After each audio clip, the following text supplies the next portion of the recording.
Marco ठीक था जब वो कहता था आदमी को औरत की कमाई पे नहीं रहना चाहिए। पागल हो गए हो तुम? औरत की कमाई पर जियोगे? Krishna ka take home is 75,250 rupees every month. पूरी दुनिया तहस नहस हो जाती है जब घर पर बीवी पैसा कमाती है। But why? आपके सैलरी कितनी है? 65,000. Yes, 70. Yes.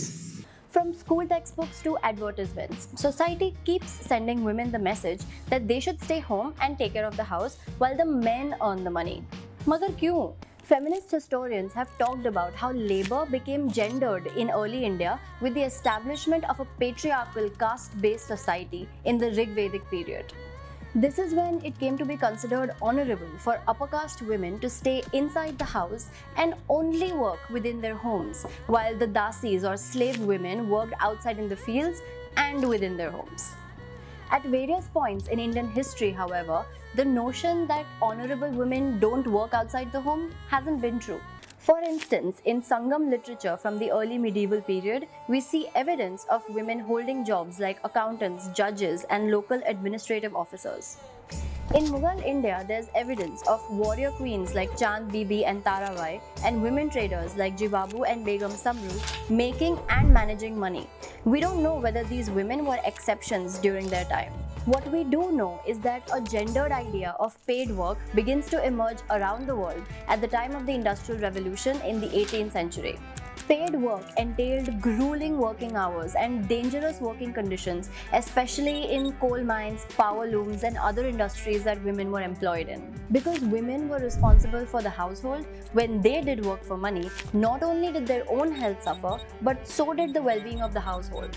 And so, women not needing to work for money became aspirational because it meant that a family could afford it. And that's how men's wages came to be seen as the primary source of income for the family, while women's paid work became secondary. In the West, this did start to change in the mid-19th century. As formal education was increasingly opened up to middle-class women, it became acceptable for them to do paid jobs like teaching and nursing. The two world wars in the 20th century only escalated this change, as women had to take over jobs left vacant by men going off to war. And today, in many countries, the primary breadwinners in households are women. But in India, we still hold on to gendered ideas of who should be doing paid work.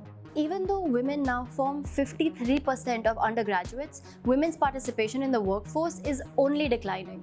Only 20% of Indian women are in the paid workforce, mostly in informal sectors, with the least job security and growth opportunities. Mishra खानदान की बहुएं ना काम नहीं करती। परंपरा है हमारी। समाज क्या कहेगा? बहुओं के पैसे पे पल रहे हैं? Because we so strongly associate family pride and prosperity with women not working, the woman breadwinner is seen as a threat. This plays out in various ways. Women experiencing tension in marriages, women hiding their success from their male partners, and even getting their wedding rishtas rejected. अरे वो mister Batra के यहाँ सिर्फ 2,000 रुपए के लिए बात रह गई थी। Here's the thing though, this notion that only men can earn money in a family harms not just women but men too. Studies show that the pressure to be the financial provider is one of the biggest stressors on men's mental health, with men viewing job losses as a hit on their masculinity.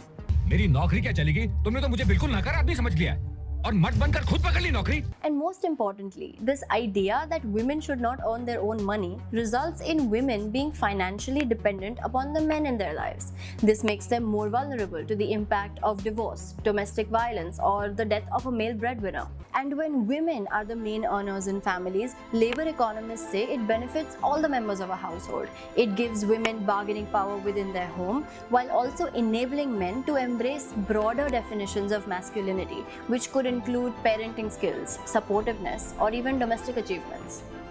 So, instead of hanging on to antiquated ideas that harm all genders, maybe it's time to destigmatize women's paid work. A woman can work for money and she can make the big bucks for her family too. And there's absolutely nothing wrong with that. If you like Overthinking with us, don't forget to like, share and subscribe to our channel and hit that bell icon over here to stay updated.